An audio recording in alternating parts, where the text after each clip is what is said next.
Тэгэхээр бид бурхан бол хайр гэдэг талаар зөндөө ярьдаг, сонсдог, мөн судалдаг. Харин гэхдээ нэг зүйлийг бид мартаж болохгүй. Бурхан бол хайрын зэрэгцээ, бурхан бол бас ариун шударга бурхан юм байна. Тиймээс бид бурханы хайраас гадна ариун шударга бурханаас айж эмээхийг бас сурах ёстой болдог. Тиймээс Библи бидэнд юу гэж хэлдэг вэ гэхээр бурхан бол хайр гэдгийг харж байгаа. Бурхан бол ариун шударга бурхан бөгөөд түүнээс айж эмээх хүчиртэй юм шүү гэдгийг хэлж өгдөг. Тэгэхээр эзэн Есүс дагалдагч нартай хамтан сургаал айлдаж явах үедээ энэ үгийг айлдсан юм байна. Хинээс айх эмээх талаар хэлж байгаа. Тэгээ эзэн хэлэхдээ би та нарт хэлье андууд минь гэж. Андууд минь гэдэг нь юу гэхээр Есүс өөрийнхөө дагалдагч нарын ханд хэлж байгаа. Махбодыг хөнөөгчдөөс бүү айгараа. Хөнөөсний дараа тэд яаж чадахгүй юм аа гэж. Энд хэлж байгаа махбодыг хөнөөгч гэдэг ямар хүнийг хэлж байгаа гэхээр хүний талаар ярьж байгаа. Хүнээс айж эмээх хэрэггүй юм шүү. Хүн үсрээд бидний махбодыг маань зөвхөн хөнөөнө гэж хэлж байгаа. Тэгэхээр зарим нэг хүмүүс яана махбодыг минь хөнөөх юм бол бүр айх юм шүү гэж бодож байгаа. Эзэн хэлэхдээ яг энд хүнээс бити айгараа гэдэг үг маань бурханаас түрүүн тавьж хүнээс бити айж эмээгээрэй гэдэг утга санаа юм байна. Хүнээс бити айж эмээгээрэй. Хүн та махбодыг чинь хөнөөнө. Харин 5 дахь эшлэлийн харыг үргэлжлүүлээд харин хинээс айж эмээгүүл зохихыг би та нарт сануулъя. За хинээс айж эмээгүүл зохихыг би та нарт сануулъя гэж хэлж. Яг өнөөдөр бид хинээс айж эмээх ёстой юм болоо. Яг үндэ бидний хувьд амьдарч байгаа хугацаанд ааваасаа, ээжээсээ, даргаасаа, удирдагч нараасаа бид айж эмээх ёстой юм байна. Тийм Библийн дагууч гэсэн тэр хүний амьдралыг харгаж гисэн айж эмээх ёстой. Бид зарим нэг хүмүүс боддог. Хүчрхэг хүн хүнээс айдаггүй маа гэж. Тэр хүчрхэг биш, тэнэг хүн байхгүй. Хүчрхэг хүн айж эмээх зохистой хүнээсээ айж эмээж л байх ёстой юм байна. Тэр бид айж эмээх ёстой хүмүүсээ айж эмээн. Гэхдээ бурханаас илүүгээр хүнээс айж эмээж болохгүй маа гэдэг утгыг энэ үг хэлж байгаа. Ягаад хүн үсрээд биднийг хүнэх болно. Харин хинээс айж эмээх вэ гэхээр хүнээс илүүгээр 5 дугаар эшлэгийг харах юм бол хөнөөсний дараа тамд хаяг ирэх мэдлэлтэй нэгнээс эмээх түн. Тиймээ би та нарт хэлье түүнээс эмээх түн.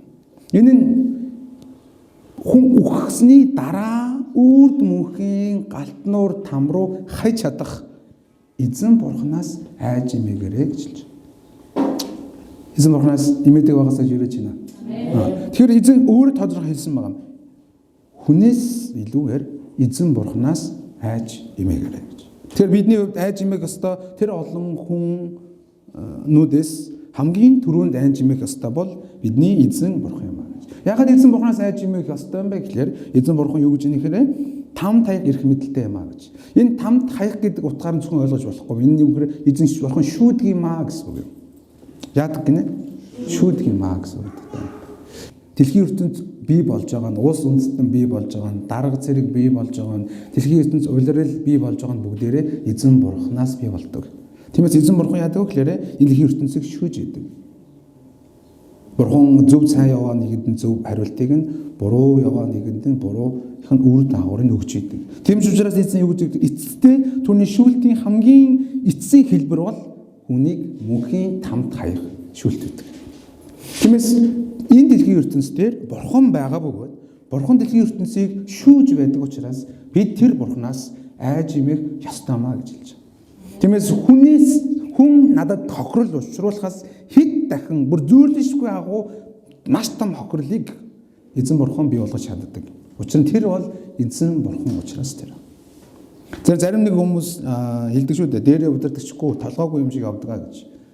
Ихэмжлэн хүмүүс хүчрхэг хүн бол гэл бүхнийг л хийж явах хэрэгтэй гэж боддог. Гэхдээ бурхан бүхний дээр байгаамаа гэдгийг бид мартаж болохгүй. Тиймээс би өнөөдөр танд ойлгуулах гэдэг зүйл юу гэхээр бурхан танд хайртай бөгөөд таны сайн сайхан яваасаа гэж хүсэж байгаа. Гэхдээ тэр бас ариун шударга бурхан бөгөөд тэр бидний амьдрал дээр болон үл итгэж хүмүүсийн амьдрал дээр шүүлтийг одоо хүртэл явуулдаг юм шүү гэдгийг ойлгоод түүнээс айж эмээгээрэй гэж дахин захимаар байна. Тэгэхээр би өчтөр нэг нэвтрүүлэг үзчихлээ. Тэр нэвтрүүлэг дээр хүүхд хүмүүжлийн нэвтрүүлэг гарч байгаа. Зарим нэг хүмүүс үзсэн байж магадгүй. Солонгост нэг юм Оо гэдэг нэртэй нэг юм доктор байдаг байхгүй юу? Хүүхд хүмүүжлийн талаар ярьдаг. Тэгээд тэр хүний бичлэгийг үзчихсэн хүмүүс байгаа бол тэр хүн дээр амар юм хараал хилдэг, зосоо зүг хараал хилдэг хүүхд ирж байгаа. Тэгээ дээр нь баян хүмүүс нь ашгарч гооцдаг хүүхдүүд. Янз янзын тийм аав ээж нь хүүхдтэйгээ хүмүүжлийг тисгээ болоод авчиж ирж байгаа байхгүй. Тэгээ тэрэн дээр нэг юм ярьж байгаа. Ээжт нь аавд нь тэр доктор ганц юм чухал цагж байгаа. Бурууг нь ойлгуул. Хүүхдүүдтэй. Тэгэхээр хүүхдээ ингээд тэрвэрж байгаа байхгүй. Тэгээ хүүхд нь буруу зүйл хийгээд ээжигээ зохиод аавыгаа зохиод ингээд хүүхдэд тэрвэрчиж байгаа. Тэгээд ингэж болохгүй гэж тэрвэрж байгаа. Ээж нь өөрөө уйлаад. Тэр хүүхдээ сахилгажуулахыг хүсэхгүй байгаа хэрнээ сахилгажуулахаас өөр аргагүй байгаа байхгүй. Тэр хүүхд нь өөрт нь олон бусдад буруу зүйл хийж байгаа учраас. Яг л бурхны зүрстгэл юм байна. Бурхан бидэнд маш их хайртай хэрнээ бид буруу замаар будаа тээх үед бурхан хүсэхгүй байсан ч гэсэн бидний амьдрал дээр тэрхүү нүглийн хариуг шийтгэлийг бид энгийнээр сахилгажуулт гэж ойлгодог зүйлийг өгдөг. Бурхан аав нулимс туслуулан байж энэ зүйлийг хийдэг. Тиймээс бид нэг зүйл ойлгох бурханаас эмээхийг сурах хэрэгтэй байна. Энийг эртнээс энийг залуу наснасаа бид сурах хэрэгтэй байна. Тэгэхээр бурхан бол шүүгч учраас түүний эцсийн шүүлтийн хариу бол там учраас бид түүнээс эмээдэг юм аа. Тэгэхээр сургаалт өгс номон дээр эзнээс эмээдэг хүмүүс ирдэг ерөөлийн талаар өгүүлсэн байгаа. Бүгд хальт хараадах юм. Сургаалт өгс номон дээр эзнээс эмээдэг хүн ийм ерөөл байна. За урагшаа гарах учраас хамтдаа уншаад авна. Эхнийх нь сургаалт өгс ном 10:27 дээр 3а. Эзнээс эмээх хүн амьдралыг уртасгах, буруутын он жилүүд богиносох. Амен. Энэ үгэн дээр ихтэй хэрв та эзнээс эмээдэг хүн муу юм бол таны амьдрал уртасах болно гэж хэлж. Магадгүй зарим нэг хүмүүс миний амьдрал угаасаа зовлонтой байна. Тэгээл уртулчих юм бол онцгүй штэ гэж бодохоор ойлгож магадгүй. Тийм бодохтой биш. Сайн сайхан бөгөөд урт удаан амьдрнаа гэсэн утгатай. Эзнээс имиж л байгаа. Энэ бол эзний амлалтын үг юм шиг юм шүү. Цаашаа сургаалт өгс номын 14:27 дээр хэлэхдээ сургаалт өгс 14:27 3.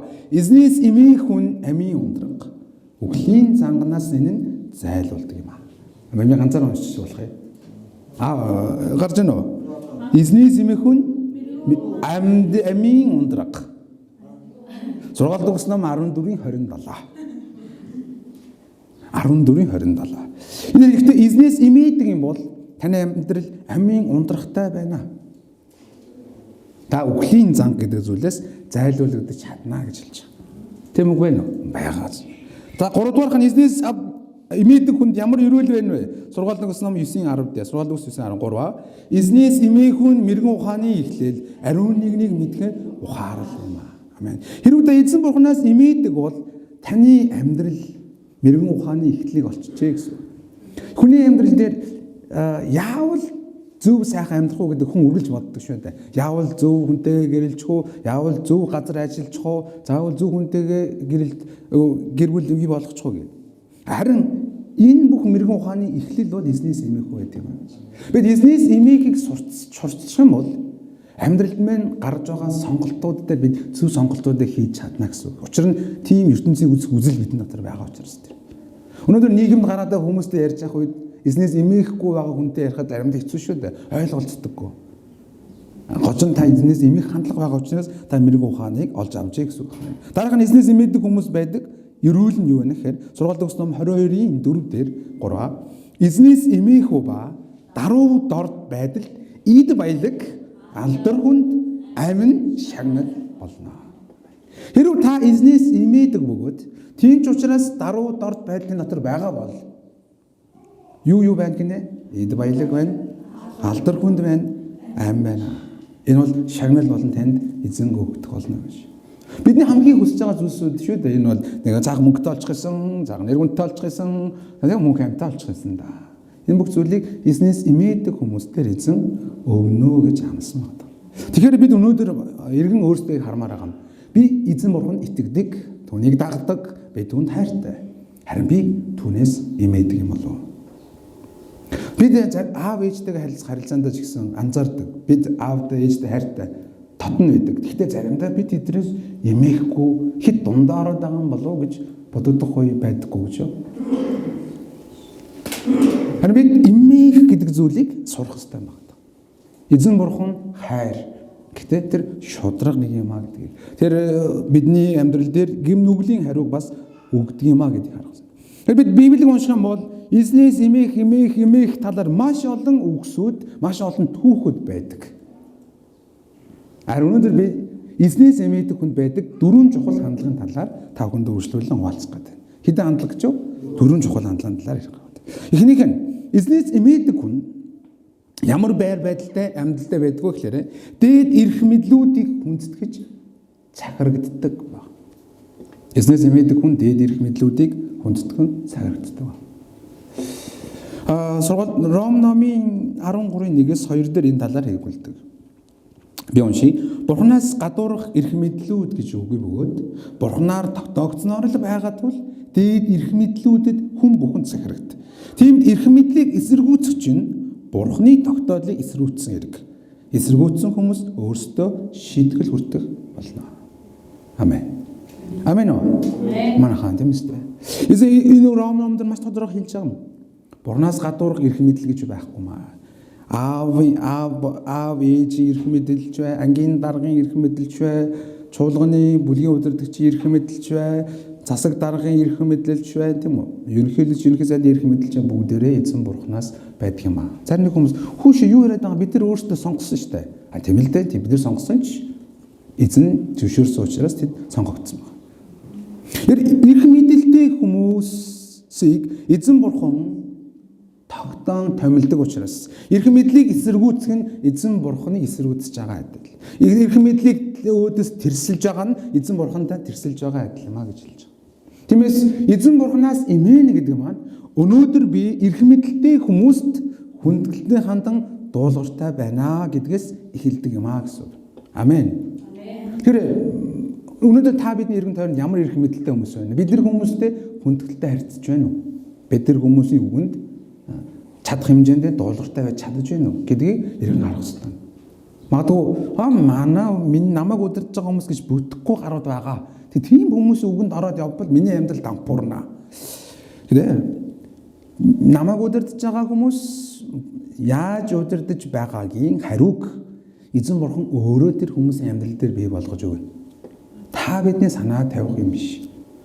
Та бид харин өгөгдсөн цагт нь өгөгдсөн хэмжээнд нь хийх ёстой маа хүндэтгэл дотор хийхэд л болно гэсэн үг.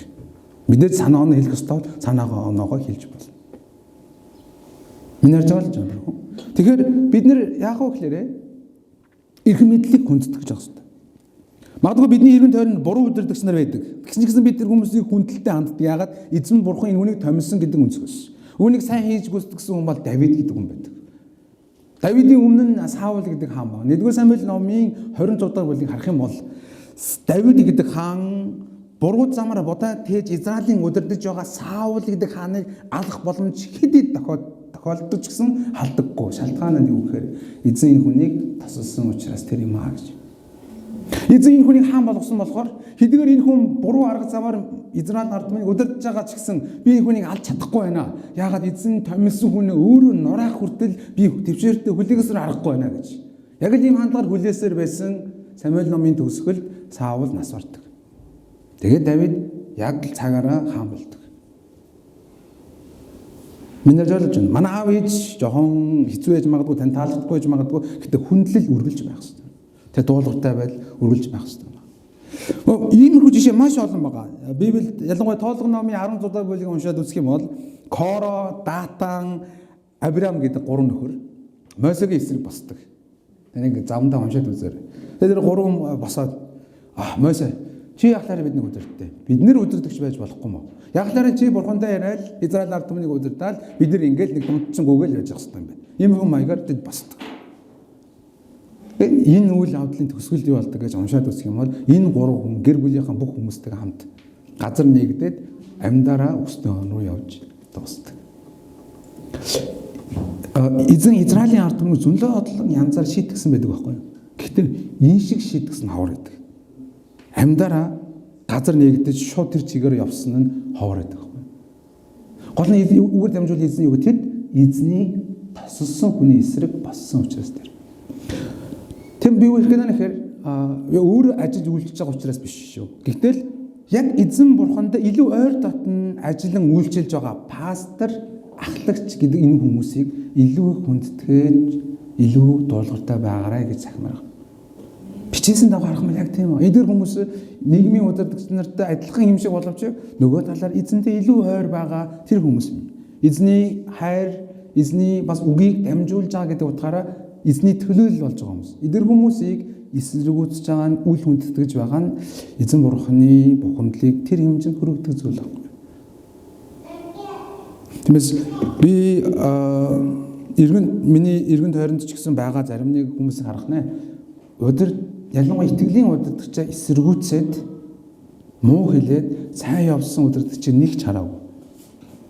Заримдаа тийм зохиол гардаг шүү дээ, тийм үү? Намайг удирдах байгаа удирдагч нэг тийм нэг юм бүдүүн баараг нэг тийм нэг энэ хүнээр одоо би удирдуулаад амьдрал маань сайжрах болов уу гэж бодмоор хүмүүс байдаг. Гэхдээ эзэн тэргүүнийг томилсон нүн л бол би тэргүүнийг 1000 муулаад нэмрүү байдаг байхгүй. Миний нэг тийм удирдагч байдаг байхгүй. Миний таньдаг нэг хүн ингээд юм өмнөөс нь хамаг ажил хийгээд өгчмөр тийм хүн байдаг. Тийм ингээд тайван хамглаа. Би аим бохомддог гэсэн байхгүй.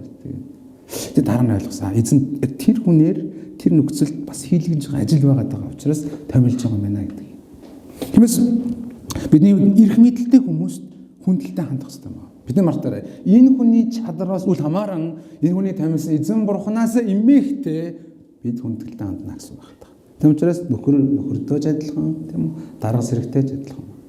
Харин санаа оноогоо хэлж болно тийм үү? Заримдаа удирдагч нар буруу хийдэг алдаа гаргадаг. Тэнгүүд л чим үү одоо яагаад ингэж ийдээ? Чиний дарга чинь тэрнтэй л юм байгаа зү. Гэж амар хоронхон өчөд хувирдаг хүмүүс байдаг. Гинт ингээд нэг юм нөгөө дарга гэж хэлсэн хүнээ чими болоо явчихдаг тийм хүмүүс байдаг. Тэгээ амар ахгүй энэ. Баг тэр хүн тодорхой хүн гарч ирж байгаа гэсэн үг. Тэгмээргүй. Эрдэнэ санаа оноо байгаа бол хүндлэлтэйгээр хэлж бол юм байна, тийм байна. Ингүүл дээр юм шүү. Тэгээд тэр хүн гүрийгвэл яг хөө тэгээд тэр хүн өөрөө хариуцлага өргөх учраас. Бид бизнес эмих сэтгэл бидний дотор байх хэрэгтэй учраас бид ийм хандлагаар удирдлагч нартай адилна гэсэн. Хоёрдугаарх нь бизнес эмээдэг хүн яаж амьдардаг юм бэ гэхээр. Хоёрдугаар бизнес эмээдэг хүн яаж амьдардаг вэ гэхээр эзэн бурханд хамаарах зүйлсэд өөрөөр хэлбэл хүндгэл мөргөл, өргөл, эзний зоог цаашлаад түүний оршин байгаа ариун оршихуй байдаг чуулганд хүндгэлтэй ханддаг. Эзэн бурхнаас эмээдэг учраас л түүнтэй хамаатай зүйлсээр хүндгэлтэй хандж байгаа. Би дахин хэлье. Хүндгэл мөргөл, өргөл, эзний зоог түүний оршихуй байгаа чуулганд хүндгэлтэй ханддаг. Би эзэн бурхныг хүндэтгдэг гэж байгаа хэрнээ хүндгэл мөргөлийг үл тоодог бол тэр хүн яг сайн биш байна гэсэн үг юм. Би эзэн бурханд хайртай гэж байгаа хэрнээ тэр хүн өргөлд итгэмжтэй мөн өргөл хайн ханддаг бол бас асуудал байна гэсэн. Тэр Библийн дагуу харах юм бол Библийг харах ийм түүхүүд зөндөө их байгаа. Ингээ зөндөө их байгаа байхгүй юу? Яаж ойлгуулсаа мэдэхгүй л байна. Левийн номын 10 дугаар бүлийг харах юм бол Левийн номын 10 дугаар бүлийг нэг замдаа уншаад үзээрэй. Надаб Абиху гэдэг хоёр хүн гардаг. Энэ бол хамгийн анхны Израилийн хууль өгөгдсөн тэргүүн дахилж Аароныг хоёр хүү байгаа. Хоёр том хүү. Энэ хоёр хүү дахилжийн ёслолыг аваад хамгийн анхныхаа Израилийн ард түмэнд дахил өргөх болоод дахил өргөх үед ёс бус галаар дахил өргснөөсөө болоод тэр даруй эзний галаар шатаагдаж нас ордог.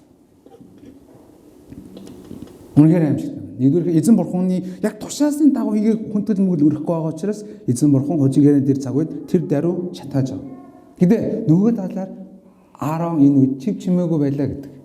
Өөрөөх нь хоёр хайртай хүү өдөө хүртэл өсгсөн. Харин ямар гоё юм бэ? Миний хоёр хүү тахилж бодлоо гэд баярлж исэн тэр хоёр хүн буруу байснаас олж нас барж. Аарон чимээгүй. Ягаад тэдний Аароны хоёр хүүг нь буруу байсан учраас. Ямар олон янзаар ярьдаг л да. Гэхдээ ер нь дарсан согтсон байдалтайгаар дахил өргснөөсөө болоод буруудчлаа да гэж ерөнхийдөө тайлбарладаг нэг хэд. Ямар тааж гисэн эзэн бурханд хүндгэл мөргөл өргөхдөө эзэн бурханы зүйлсэд хүндлэлгүй хандаж байгаа нь түүнээс эмээхгүй байгаа илэрл болдог гэсэн үг. Дараа нь Йошуа ном 7 дугаар бүлэг дээр гардаг. Ахан гэдэг хүн гардаг. Йошуа ном 7 дугаар бүлэг дээр Аханы гим нүглийг мэдж байна тийм үү? 6 дугаар бүлэгт Ерихотыг эзлэх шүү дээ. Ерихотыг эзлэх. Тэгэхээр Ерихотыг эзлэх үед эзэн Йошуагаа дамжуулан хэлдэг. Ерихотоос эзэн олзолсон бүх юмыг эзэнд өргөөрэй. Хин ч авч болохгүй шүү гэж.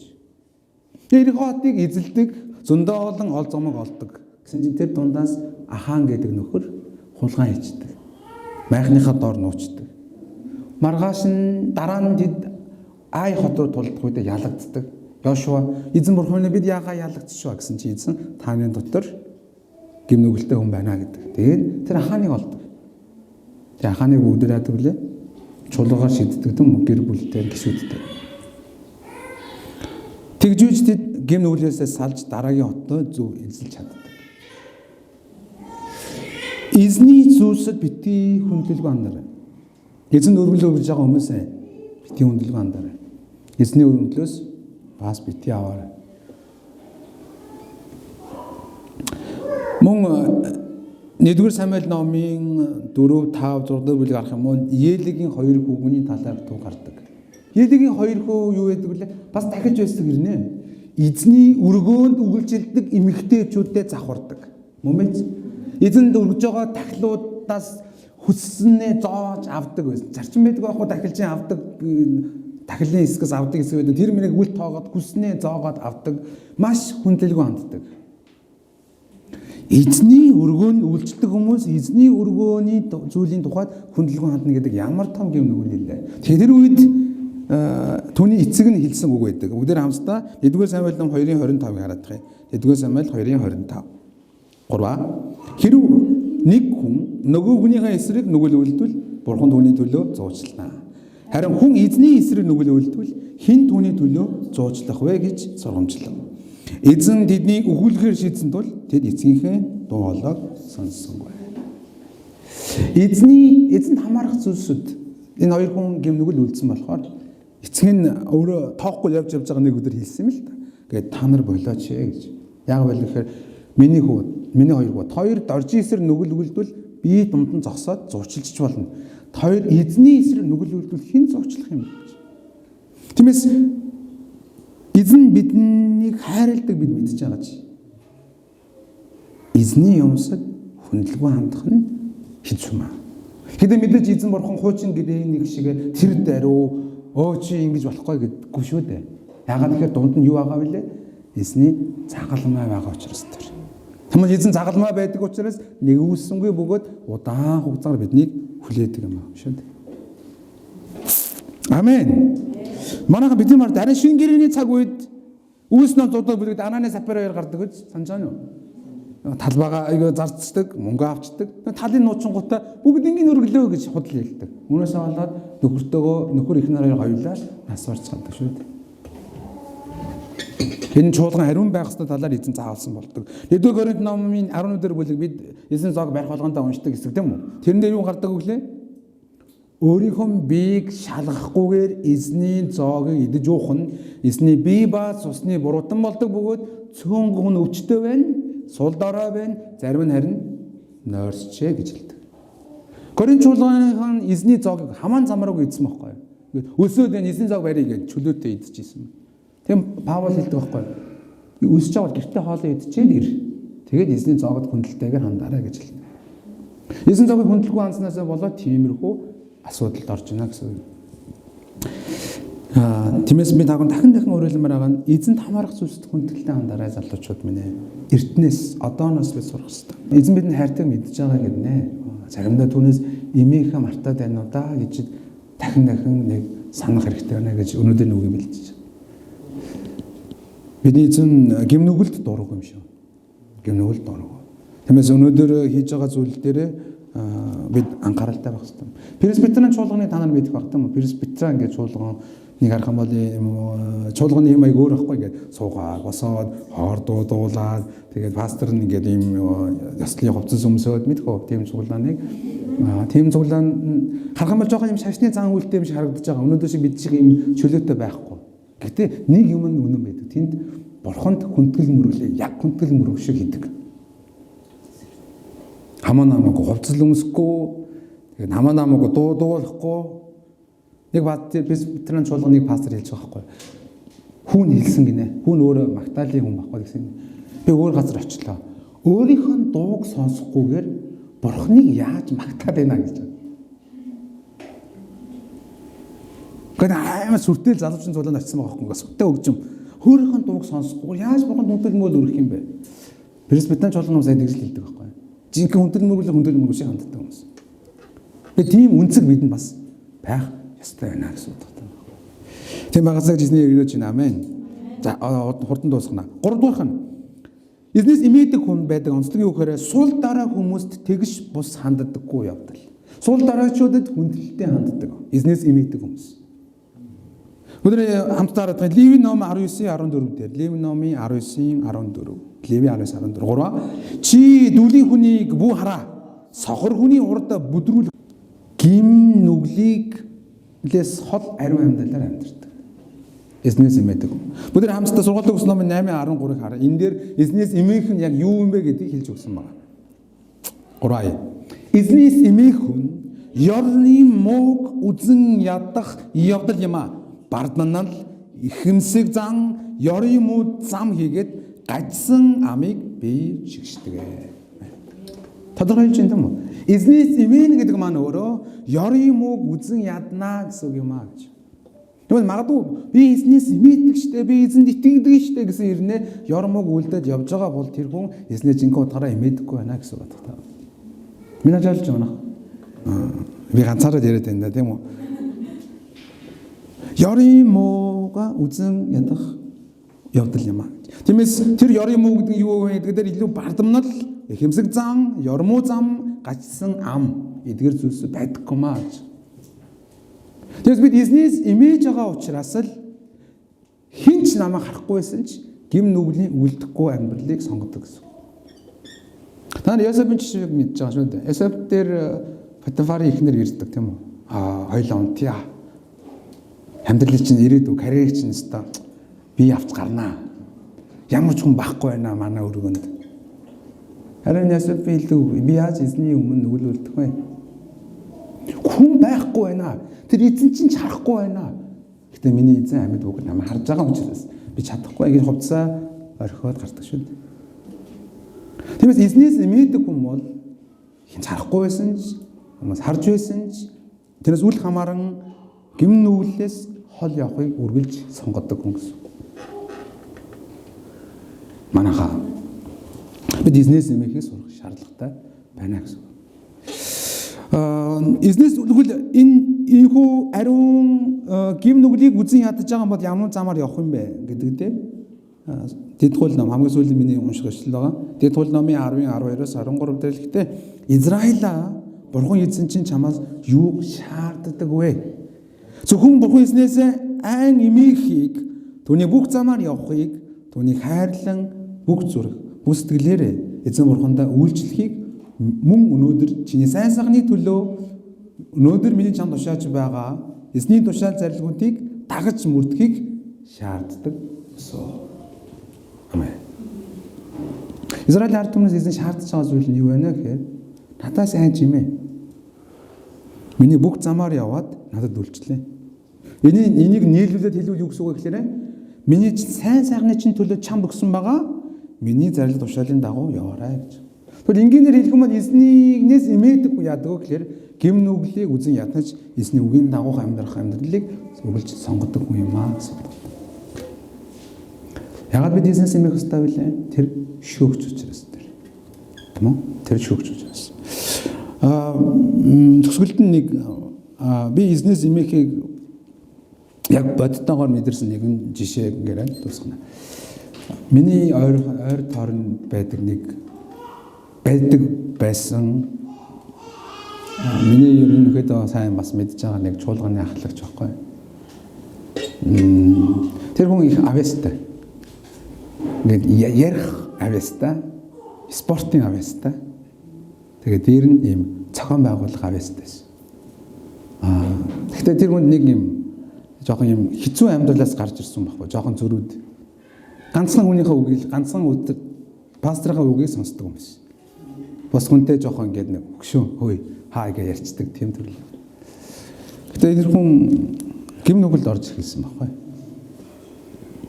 Тэгээ тэр хүн юм нам гим нүгэлд хийсэн мэхээр архиуж эхэлсэн. Тэгээ бэлгийн завхарлаа орж эхэлсэн. Өдөртөгч нарыг амуулж эхэлсэн. Олон хүн болохгүй энэ чинь буруу байна гэсэн. Тэр замаар явсаар байсан байхгүй. Тэгэхээр нэг өдөр ингээ явсаар байгаа зөндөө маш олон процесс болсон л та. Тэр үнэлээ залбирч үзсэн, ярьж үзсэн, чимээг өнгөрч үзсэн. Явсаар байгаа энэ хүн нэг өдөр архиугаад тэгээд нас барсан. Маш юм онцгой байдлаар. Хинч тэр хүн тэгж архиугаад тийм үйл гаргаад нас орно гэж төсөөлөө. Яг энийг харахтаа бурхан амьд байна да. Бурхан үнэхээр төвчээртэй хүлээж байгаа аргагүй ирэх ийм зүйл болж байгаа юм бах та гэж бодоход төрсөн баг. Зөвхөн бурханаас болсон гэж бодмохгүй байгаа. Гэтэ бурхан барьж исэн гараа тавьсан юм шиг харагдаж байгаа байхгүй. Тэгээд яста амар юм байна да. Яг бид тэр үйл явдлаас хойш нэг зүйл сурсан. Би ч гэсэн өөрийгөө хичээх хэрэгтэй байна. Одоо би ч гэсэн нэг өдөр иймэрхүү гимнүгэл орчих үедээ. Тэгээд ийм хилээж ойлгодгүй хатуу зүрстгэлтэй хүн болчих үедээ гэж бодож эхэлсэн баг. Тэр үйл явдал нэг үнэхээр надад бас туссан зүйл. Хэд хамгийн хэцүү нь байсан гэж тэр хүний гэр бүлийнхэн тэр хүний талд байсан. Асуудал нь юу вэ гэж хүмүүс бүгдээрээ буруу зүйл хийж байгаа болохоор чичилж байгаа шүү дээ, тийм үү? Болохгүй шүү дээ. Харин тэр хүний гэр бүл юу гэж хэлж ирсэн бэхээр ийм хүнд үед нь бид талд нь орохгүй бол өөр хин талд нь орох юм бэ гэж. Нэг талаараа үнэн үг юм шиг боловч нөгөө талаараа гимнүглийн талд орж болохгүй байхгүй юу? Тэр нөгөө хүн чинь гимшгэ нь ойлгохгүй байхгүй юу? Буруу явж байгаа гэдгээ мэдэхгүй байна гэсэн үг байхгүй юу? Эзний эзлэг тэрсэлж байна гэсэн үг байхгүй юу? Хичнээн хэцүү гимнүглийн талд орж болохгүй. Тиймээс түрүүний би хэлсэн жишээ шиг уйлаад бид хүүхдүүдээ гэр бүлийн хүмүүсээ цагтаач болохоос аргагүй байна гэсэн. Тэг өнөөдөр бүгдээрээ жоохон хүн сэдвийн талаар үзлээ тийм үү? Бид юуг олж харав гэхээр бид эзнээс эмээх хэвээр байна гэдгийг харж. Эзэн бурхан бидэнд хайртай гэрнэ тэр бол ариун бөгөөд зөв шудраг бурхан учраас гимнүглийг шийдэхгүй орхидгүй маа. Эзэн бурхан шүүдэг нэг юм аа гэж тийм үү? Тийм учраас эзнээс эмээхдээ бид дөрвөн амьдралын хэм маягтай байх болно гэж байна тийм үү? Эхнийх нь дээд ирэх мэдлүүдэд хүндэтгэлтэй бөгөөд захирагдах болно. Хоёрдугаарх нь бид эзэнд хамаарах зүйлсэд буюу хүндэл өргөл эзний зог чуулганд хүндэтгэлтэй хандна гэсэн. Гуравдугаарх нь юу вэ? Бид сул дорой хүмүүс хүндэтгэлтэй хандах болно гэж. Дөрөвдүгээрх нь бид гимнүглээс хол ариун амьдралаар амьдрах болно. Өнөөдөр ч гэсэн зарим нэг хүмүүс ингэж бодож байгаа. Би жоохон буруу замд бодоод хийсэн ч гэсэн юм болохгүй л байлаа шүү дээ. Доржиг харалтаа. Ингээ буруу замд бодоод хийгээл байгаа. Нэг үе надтай хамт явж ирсэн энэ буруу замд бодоод хийгээл яваалаа шүү дээ. Тэр хүн зүгээр л байна. Гэтэ бид нарт загалмай дунд нь байгаа. Хожин гэрээд байсан бол асуудал ч гэсэн шинэ гэр эзний загалмай байгаа учраас эзэн урд уртахаасаа илүү их төвчээртэйгээр хайрлан хүлээж байгаа. Гэтэ энэ цаг гэж байгаа. Цаг гэж байгаа байхгүй. Ялангуяа миний дээр санаж ярьсан жишээн дээр үнэхээр эзэн төвчж байгаа тавьсан юм санагдаад байдаг. Байнга л. Эзний цаг гэж байгаа байхгүй. Бидний төвшөөртөө хүлээж байгаа цаг гэж байгаа.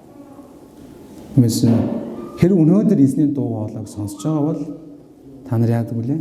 Зүрхээ бүү хатуурал гэдэг. Өнөөдөр чи эзэн таныг дуудаж байгаа юм шиг мэдрэмж төрөх үед нь жоохон байж байгаад буцаж иргэе та биш. Тэр даруй иргэдэг байгаасаа гэж ярьж байна. Хамтаа эзний өмнө залбирцгаая.